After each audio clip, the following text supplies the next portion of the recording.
전능자의 그늘 아래 세 번째, 두려워하지 아니하리로다라는 제목을 함께 말씀 나누겠습니다. 요즘 참 많이 덥습니다. 이렇게 더운 여름이면 영화나 또 TV 프로그램에서 소위 말하는 남양 특집이라는 컨셉을 방송하지요. 예전에 혹시 전설의 고향이라는 유명한 시리즈 아셨죠? 이 전설의 고향도 꼭 여름만 되면 남양 특집이라고 해서 꼭 귀신 나오는 이야기, 막 무서운 이야기를 다루곤 했습니다. 근데 원래 이 남양이라는 이 단어가요, 한자이죠. 서늘함을 들여놓다, 서늘함을 수확하다라는 뜻입니다. 그래서 원래 예로부터는 이 남양이라고 하면 계곡에 가서 발을 담근다거나 바람이 잘 부는 산속에 있는 정자에 앉아서 시원한 과일을 먹는 그러한 행동을 남양이라고 했습니다. 근데 이 TV의 남양 특집은 이런 모습을 보여주는 게 아니라 등골이 오싹해지는 서늘함을 느끼도록 어떤 공포물이나 괴담, 무서운 이야기를 주로 다룹니다. 사실 전 더위를 식히기 위해 이런 공포물, 이 무서운 영화를 본다는 것이 도무지 이해가 되지를 않습니다. 오히려 보다 보면 막 식은땀이 나고 화가 나서 막 더 더워지는 것 같습니다. 테마파크 같은 데 가면 귀신의 집 이렇게 이야기하죠. 저 이런 거 정말 싫어합니다. 왜 자기 돈 주고 놀래기 위해서 거길 굳이 들어가는지. 심지어 막 울면서 나오는 사람들도 있는데 저는 돈 줘도 안 들어갑니다. 믿기시지 않겠지만 저에게 있어서 이 남양은 목양실에서 열심히 성경책 보는 게 남양입니다. 근데 사람들이 이런 남양 특집을 막 즐기거나 요즘 좀비 영화들 많이 나오는데 그런 영화들을 막 찾거나 무서운 소품이나 장치가 있는 그러한 곳에 조금은 안심하고 들어가는 이유 간단하지요. 진짜가 아니기 때문입니다. 영화나 TV에서 보여지는 그 무섭고 공포스러운 장면, 제 아무리 소름 끼치는 기괴한 형체가 나타난다 하더라도 그게 진짜가 아니기 때문입니다.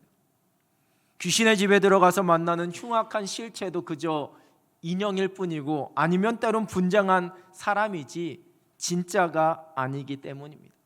영화가 끝나고 드라마가 끝나고 그 귀신의 집에서 나오게 되면 다 사라져버리는, 없어지는 공포입니다. 여러분, 그러나 우리가 살아가는 우리의 삶의 여정에 찾아오게 되는 실질적인 두려움이 있습니다.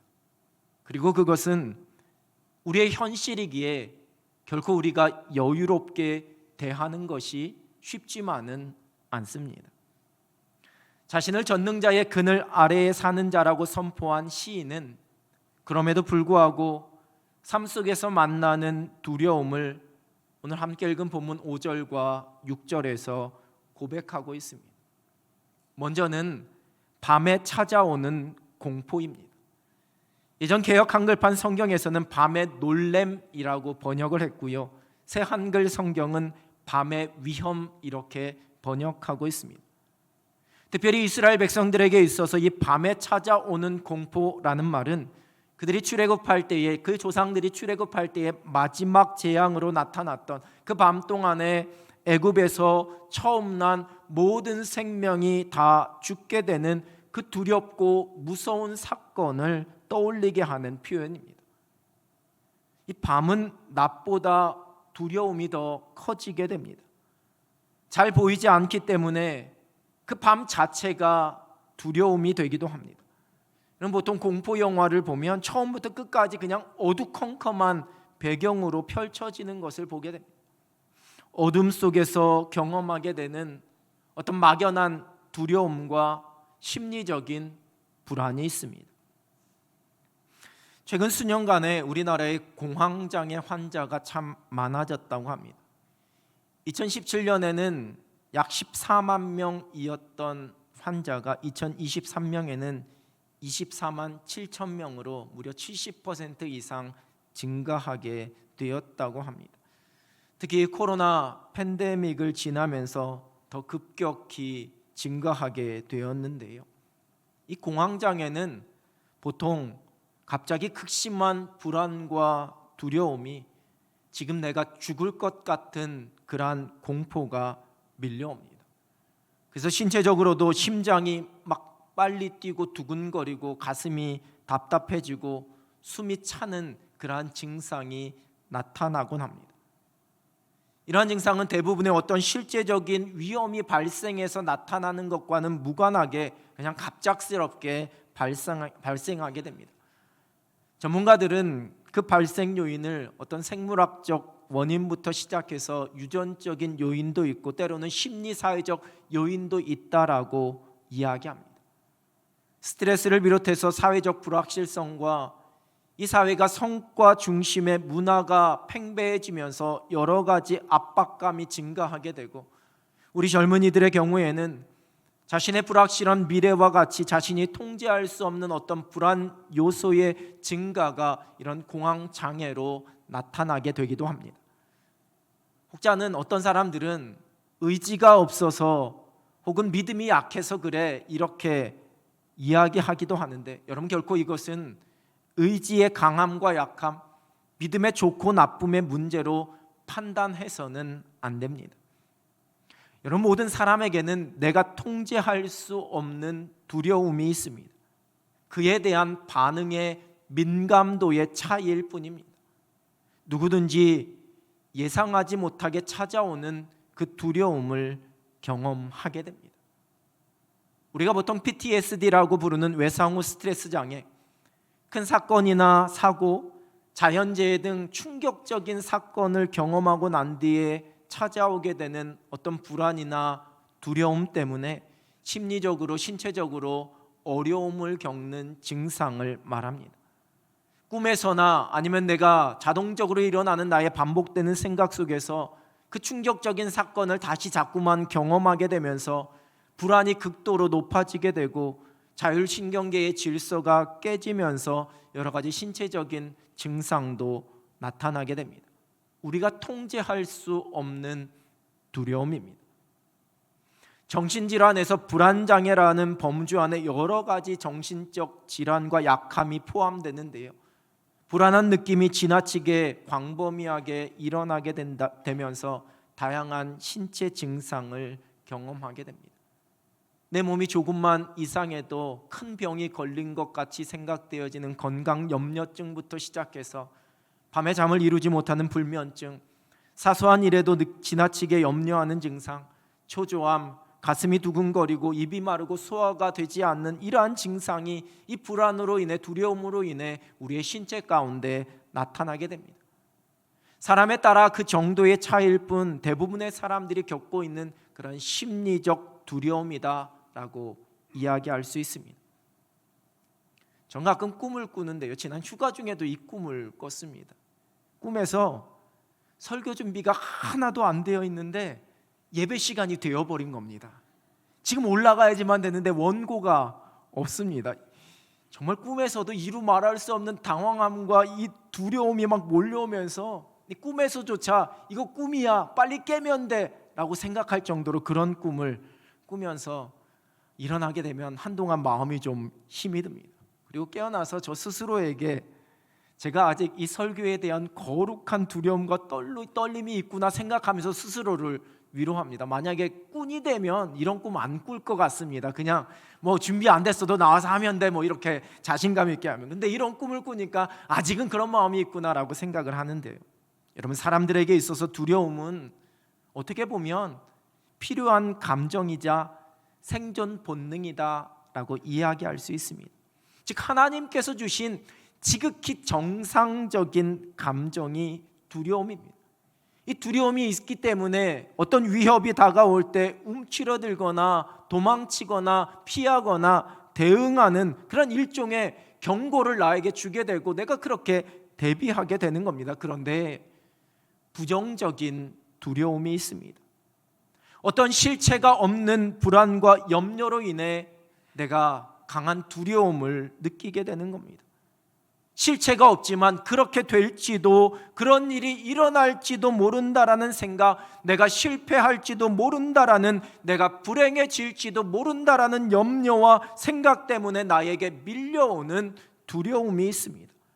이것이 바로 심리적, 정신적 두려움입니다. 여러 가지 이유와 상황 속에서 불현듯 엄습하는 두려움이라는 감정이 우리를 힘들게 만듭니다. 그것이 본문에서 말씀하고 있는 밤에 찾아오는 공포입니다. 낮에 날아드는 화살입니다. 개역 한글 성경은 낮에 흐르는 살 이렇게 번역했습니다. 전쟁터에서 나를 죽이기 위해서 적이 나를 겨냥을 하고 나에게 쏴서 내게 지금 날아오고 있는 화살입니다. 나를 넘어뜨리려는 아주 명확한 목적을 가지고 공격하고 나를 위협하는 것입니다. 모든 것이 눈에 잘 보이는 환한 대낮이지만 결코 그 위협을 피하기 쉽지 않은 그러한 공격으로 인한 두려움과 위험입니다. 밤에 찾아오는 공포가 눈에 잘 보이지 않는 어떤 심리적 위협과 두려움이라면, 낮에 날아드는 화살은 우리의 눈에 보이는 어떤 물리적인 실제적인 위협과 두려움이라고 할 수 있습니다. 우리가 인생을 살아가면서 경험하는 크고 작은 모양의 실패입니다. 때로는 사람과의 관계 속에서 경험하는 억울함과 그로 인한 답답함과 그래서 갖게 되는 사람에 대한 두려움입니다. 도저히 나의 상식과 이성으로 이해되지 않는 생각과 태도를 가지고 있는 그러한 사람들을 우리는 만나게 됩니다. 거짓과 속임수로 우기기와 말바꾸기로 나를 공격하고 나를 모함하고 나를 힘들게 하는 사람들입니다. 여러분, 우리 사회는 이웃과의 관계가 깨지면서 벌어지게 되는 사건, 사고가 심심치 않게 나타나고 있습니다. 심지어 며칠 전에는 아버지가 아들을 총으로 쏴서 죽이는 충격적인 사건도 우리 사회가 경험했습니다. 가족 간의 관계가, 친구와 동료 간의 관계가, 이웃 간의 관계가, 때로는 이러한 믿음의 동역자들 간의 관계가 깨어지면서 서로를 향한 적대감을 가지고 서로를 공격하고 참소하는 것을 경험하게 됩니다. 또한 경제적인 어려움으로 인한 염려 속에 우리에게 엄습해오는 불안과 두려움이 있습니다. 사업의 실패로 말미암아 겪게 되는 위협과 절망입니다. 세계 곳곳에서 펼쳐지는 전쟁과 테러와 각종 사고로 인한 물리적인 위협과 두려움도 있습니다. 나의 삶을 힘겹게 만들고 나의 삶을 멈추게 만드는, 내가 계획하고 의도한 대로 내 일이 풀려지지 않고 막히게 만드는 모든 것들, 그것이 나를 향하여 낮에 날아드는 화살입니다. 어두울 때 퍼지는 전염병입니다. 성경은 다시 어두움을 이야기합니다. 5절에 기록된 밤과 마찬가지로 어두움은 내가 보이지 않는, 내가 인식할 수 없는 상황을 의미합니다. 우리 지난 코로나 팬데믹을 거치면서 이 바이러스로 인한 전 세계의 멈춤과 위협과 그 두려움을 함께 경험했습니다. 눈에 보이지 않는, 언제 어떻게 퍼져나갈지 모르는 전염병, 그로 인해 경험하게 되는 위험입니다.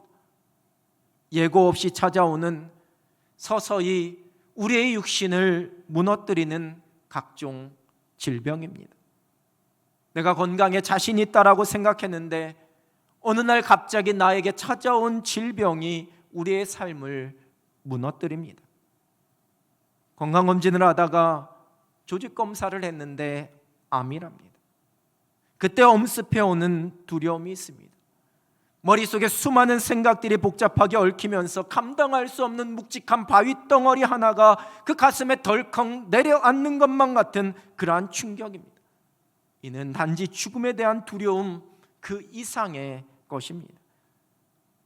전에 어떤 성도님이 몇 년 전에 완쾌되었던 암이 재발했다 말씀하시면서, 목사님, 그로 인해 내가 혹 죽을지도 모른다라는 두려움보다는 다시 이 암과 싸우면서 살아가야 할 시간, 내 모든 것을 거기에 쏟아부을 수밖에 없어서 그렇게 무너지게 될 내 삶이 더 두렵다라고 말씀하시는 것을 들으면서 그 말이 무슨 의미인지 100번 1000번 이해가 된다라고 말씀드린 적이 있습니다. 갑작스럽게 찾아온 질병과 연약함이 육체적, 심리적, 정신적, 감정적 모든 것에서 그 삶을 올감해 버리는 것에 대한 그러한 두려움입니다. 때로는 중독이라는 이름으로 찾아오는 질병입니다. 나도 모르는 사이에 무언가에 내가 매여서 내가 지배를 받는 겁니다. 우리가 잘 알고 있는 알코올 중독이나 마약 중독뿐만 아니라 게임 중독, 쇼핑 중독, 카페인 중독, 도박 중독, 일 중독, 여러분 생각보다 우리를 올가매는 것이 많습니다. 골프나 운동도 중독이 있습니다. 여러분 심지어 거룩한 일이지만 이것을 자신의 욕구나 욕망의 충족으로 잘못 사용된다면 교회에서의 사역과 봉사도 중독이 될 수 있습니다. 중독은 나도 모르는 사이에 나를 점령해버리는 무서운 전염병과도 같습니다. 도덕이 무너져 내리고 죄에 대해 무감각해지는 영적인 타락과 죄에 대해서 관대해지는 이 사회 속에서 여러분 나도 모르는 사이에 내 거룩함의 기준과 잣대가 흔들리면서 그 죄악에 물들게 되는 하나님 앞에서의 그 거룩함과 영적인 순결함을 잃어버리는 모습이 나타나게 됩니다. 이러한 것이 바로 어두울 때에 퍼지는 전염병입니다. 밝을 때 닥쳐오는 재앙을 말씀합니다. 성경은 다시 밝음을 이야기합니다. 5절의 낮과 마찬가지로 내가 눈에 보이는 내가 안전하다라고 아무 일 없을 거라고 생각하고 안심하는 그때에 찾아오게 되는 재앙을 말합니다. 예기치 않은 재난과 사고입니다. 우리는 지난 봄에 산불로 인해 많은 사람이 삶의 터전을 잃어버리는 아픔을 함께 경험했습니다. 몇 주 전에 내린 극한호우로 인해 소중한 생명과 재산을 잃어버립니다. 갑작스럽게 찾아온 사고, 그야말로 하늘이 무너지는 것 같은 마른 하늘의 날벼락과 같은 그러한 사고를 우리는 만나게 됩니다. 이러한 각종 자연재해와 사고로 인해 평안했던 내 삶의 자리가 하루아침에 다 무너지게 됩니다. 이것은 내가 어떻게 할 수 있는 나의 통제권 안에 놓여져 있는 영역이 아닙니다. 내가 아무리 조심한다고 해서, 내가 미리 준비하고 예비한다고 해서 막을 수 있는 재앙이 아니라는 겁니다. 그러한 재앙 앞에 한없이 무력한 우리의 모습을 발견하며 두려움을 느끼게 됩니다. 이것이 바로 밝을 때 닥쳐오는 재앙입니다. 그런데 성경은 전능자의 그늘 아래 사는 사람들은 이러한 두려움들을 결코 경험하지 않을 것이다 라고 약속하시지 않습니다. 본문은 밤의 공포와 낮의 화살과 어두울 때 전염병과 밝을 때의 재앙이 일어나지 않는다라는 것이 아니라 그것을 두려워하지 않는다라고 말씀합니다. 두려운 일이 없어지는 것이 아니라 그 두려운 일들 속에서도 두려워하지 않고 이겨나가는 능력에 대해 말씀해 주고 계십니다. 어제 우리 교회학교 성경학교와 수련회를 하면서 아동 1부, 아동 2부, 고등부, 그리고 또 함께 할 수 있는 유치부, 우리 중등부, 우리 아이들까지, 또 우리 몇몇 봉사하시는 권사님들까지 해서 극장 하나를 한 곳을 대관해서 킹 오브 킹스라는 영화를 100여 명이 함께 관람했습니다. 이 영화가 우리나라 사람이 감독한 애니메이션 영화인데 우리나라에서보다 미국에서 먼저 개봉을 해서 많은 흥행을 이루었고, 언론 보도에 따르면 기생충보다도 더 많은 관객이 봤다라고 그렇게 이야기를 하는데 흥행을 이뤘고 지금도 많은 우리나라에 개봉해서 많은 사람들이 보고 있습니다. 저도 휴가 중에 봤는데요. 아버지가 아들에게 들려주는 이야기 형식으로 예수님의 이야기를 보여주는 애니메이션 영화입니다. 더운데 한 번쯤 가셔서 보셔도 좋을 것 같습니다. 물론 어떤 신학적인 기독론의 메시지를 다 담기에는 영화이기 때문에 당연히 한계가 있지만 이 성경에 기록되어져 있는 예수님의 이야기의 핵심적인 부분을 알기 쉽게 그리고 있습니다. 우리 아이들에게는 참 좋은 그런 성경의 가르침이 될 것 같다라는 생각을 했는데요. 그 영화 중에 성경에 기록된 예수님의 이적 중에 무리를 걸어서 제자들에게 오시는 예수님의 이야기를 다룹니다. 베드로가 그 예수님께 자신에게도 명하셔서 무리로 오게 해달라고 이야기하죠. 그리고 무리를 걸어서 예수님께로 가다가 베드로가 물에 빠지게 됩니다. 상상력을 담아서 그 묘사한 영화 속의 그 장면이 저는 참 인상 깊었습니다. 베드로가 단순히 물에 빠져서 그냥 막 허우적거리는 그 정도로 묘사한 것이 아니라요, 완전히 물속에 빠져서 물속 깊은 곳으로 잠겨 내려가는 그 모습을 묘사합니다. 그리고 예수님께서는 그런 베드로를 다시 붙잡으셔서 물 밖으로 꺼내주십니다. 그리고 이 장면이 십자가에 못 박히시는 그 예수님의 그 모습을 보여주면서 다시 그 과거에 예수님이 하셨던 행적을 회상하는 그 장면으로 편집해서 그 베드로를 물 밖으로 밀쳐내시고 예수님께서 대신 그 물에 빠지시는 모습으로 우리의 죄를 대신하여 죽으시는 그 예수님의 모습을 그리고 있습니다. 여러분, 이 사건에서 풍랑은 변함이 없었습니다. 예수님이 찾아오시기 전에도, 예수님께서 무리를 걸어오실 때도, 베드로가 무리를 걸을 때도, 베드로가 물속을 빠졌을 때도 여전히 변함없이 풍랑은 무섭게 몰아치고 있었습니다. 베드로는 두려워하다가 두려워하지 않다가 다시 두려워했습니다. 예수님이 없을 때 두려워하다가 그 눈이 예수님을 볼 때는 두려워하지 않고 무리를 걸을 수 있었고, 그리고 다시 풍랑을 보게 되자 두려워하게 되었습니다. 우리에게 두려운 일과 상황이 사라졌기 때문에 두려워하지 않는 것이 아니라 우리가 예수님을 바라보기에 두려워하지 않을 수 있습니다. 전능자의 그늘 아래 머물 때에 우리가 누리게 되는 은혜는 두려운 일이 다 없어지고 사라지게 되는 은혜가 아니라 우리가 그 속에서 살아계신 하나님을 바라보기 때문에, 그 하나님의 품 안에 거하기 때문에 그 모든 두려움을 넉넉히 이겨내는 은혜, 그 두려움 속에서도 평안을 누릴 수 있는 은혜입니다.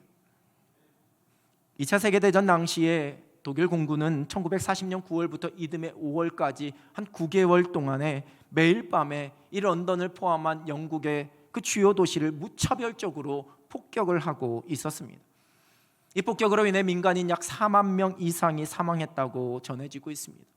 런던 시민들은 폭격 사이렌이 울리면 급히 지하 대피소나 방공으로 피신했고, 때로는 아예 밖으로 나오지 않고 지하에서 생활하면서 그 생존을 도모했다고 합니다. 폭격이 한창이던 어느 날 밤, 런던의 한 지하 대피소에서 수십 명의 사람들이 두려움에 떨고 있었습니다. 폭격 소리는 귀를 찢을 듯이 들려왔고, 곳곳에 먼지가 날리고 그 지하의 천정이 막 흔들렸습니다. 모두가 조용히 숨죽이고 앉아서 그 폭격이 끝나기만을 두려움 가운데 떨면서 기다리고 있었지만, 그 중에 한 어린 여자아이가 저 구석에서 아주 평안하게 잠들어 있는 모습이 그곳에 함께 피난해 있었던 기자의 눈에 들어왔습니다. 한참 시간이 지난 후에 아이가 잠에서 깨어나자 그 기자가 그 아이에게 다가가서 밖에서 이렇게 포탄이 시끄럽게 터지고 있고 이 무서운 상황 속에서 어떻게 그렇게 편안하게 잠잘 수 있었냐라고 웃으면서 물었다고 합니다. 이 여자아이가 이렇게 대답합니다. 아빠가 여기 계시잖아요. 아빠가 여기 계시면 저는 괜찮아요. 시편 4편 8절입니다. 내가 평안히 눕고 자기도 하리니 나를 안전히 살게 하시는 이는 오직 여호와이시니이다. 공습이 멈춘 것도 눈앞의 위험이 사라진 것도 아니었습니다. 여전히 그 두려운 일은 남아있고 벌어지고 있습니다. 그러나 아빠가 옆에 계시기에 편안히 잠잘 수 있습니다. 두려운 일 앞에서 전능하신 하나님의 그늘 아래 머무는 자들이 누리게 되어지는 평안의 은혜입니다.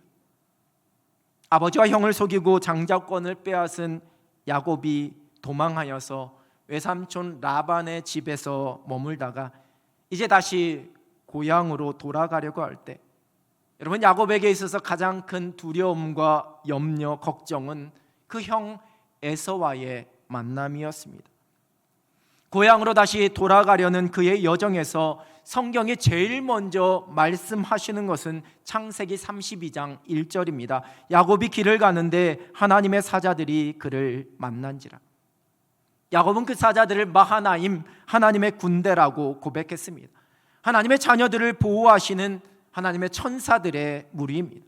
즉 지금 이 야곱의 고향으로 돌아가는 이 여정은 마하나임, 하나님의 군대와 함께하는 여정이었습니다. 여러분, 그런데 그것이 야곱에게 있었던 그 두려움과 불안, 그 걱정을 해결해 주지는 못했습니다. 여전한 두려움 속에 종들을 형에게로 먼저 보내게 됩니다. 형 에서가 자신을 만나기 위해 오고 있다라는 소식을 들은 그 야곱의 모습을 창세기 32장 7절에서는 야곱이 심히 두렵고 답답하여 이렇게 기록하고 있습니다. 마하나임, 하나님의 군대와 지금 함께 걸어가고 있었지만 그는 답답하고 두려웠습니다. 창세기 32장 21절 하반절과 22절 상반절입니다. 그는 무리 가운데서 밤을 지내다가 밤에 일어나. 얼마나 그 두려움이 컸던지, 그 염려와 불안이 컸던지 밤에 잠도 안 왔고 그렇게 밤에 뒤척이다가 그 밤에 일어나서 그 밤에 식구들을 다 깨워서 그 식구들을 먼저 야복나루를 건너게 했습니다. 그리고 혼자 남았습니다. 그리고 우리가 잘 알고 있는 그 야복나루에서 하나님과 씨름하는 장면이 펼쳐지게 됩니다. 하나님의 천사와 씨름하기 위해, 하나님께 기도하기 위해 야곱이 남은 것 아니었습니다. 야곱이 불안하고 두려웠기 때문입니다. 야곱은 나름대로 꾀를 내었습니다. 형 에서가 자기를 만나기 이전에 자기가 보낸 예물을 먼저 받게 되면 그 마음이 누그러질까? 혹은 자신의 아내와 자신의 자녀들을 먼저 만나게 되면 그 마음이 좀 누그러질까 해서 그렇게 작전을 세우고 예물을 먼저 보내고 아내와 아이들을 먼저 보냈습니다. 그러나 그것도 안심이 되지 않아서 두려워하며 전전긍긍하며 지금 홀로 남아있는 그러한 상황입니다. 하나님께서 하나님의 군대로 함께 주시겠다 말씀하셨음에도 불구하고 야곱은 여전히 큰 두려움 가운데 빠져 있습니다. 이러한 야곱에게 밤새도록 하나님과 벌였던 그 씨름은 곧 전능자의 그늘 아래 머물 수 있는, 그렇게 머물도록 만드는 훈련이었습니다.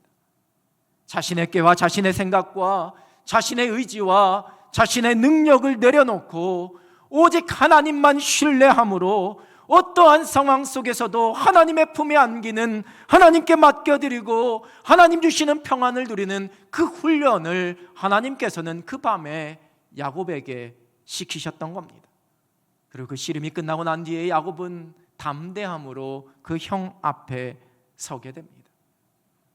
두려워하지 말라는 하나님의 말씀은 믿음의 사람들의 삶 속에 두려운 일은 일어나지 않을 것이다라는 그러한 약속, 그러한 의미가 아닙니다. 전능자의 그늘 아래 거하는 삶에도 여전히 위협이 찾아오고 여전히 두려운 일들이 펼쳐집니다. 여러분, 그러나 우리가 그 두려움의 그늘 아래에 머물러 있지 않습니다.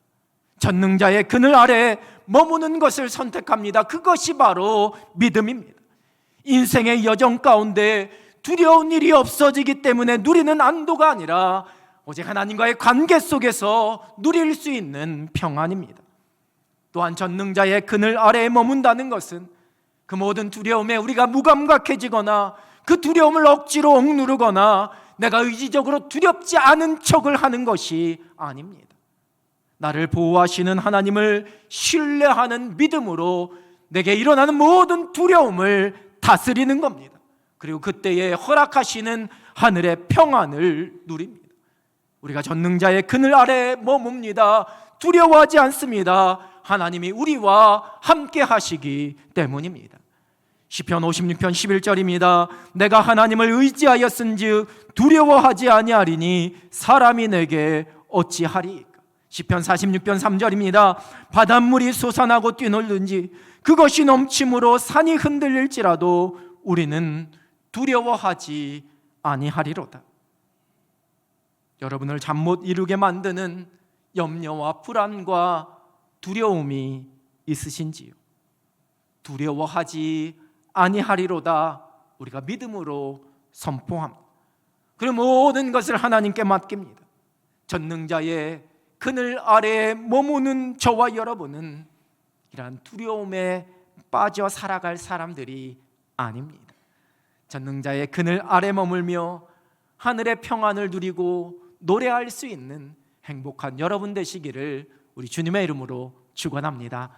기도하겠습니다. 하나님 아버지, 이 세상의 삶의 여정을 걸어가며 우리 속에 펼쳐지는 크고 작은 많은 두려움과 불안함과 염려가 있음을 주님 앞에 고백합니다.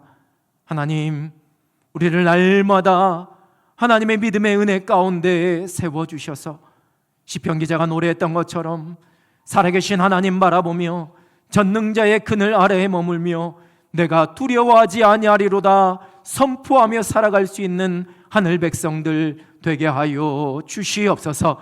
그 모든 것 가운데 책임져 주시고 일하고 계시는 우리를 보호하시고 마침내 하나님의 뜻대로 모든 것을 이루어 주실 살아계신 하나님만 신뢰하며 믿음으로 평강을 노래할 수 있는 하늘 백성들 되게 하여 주시옵소서.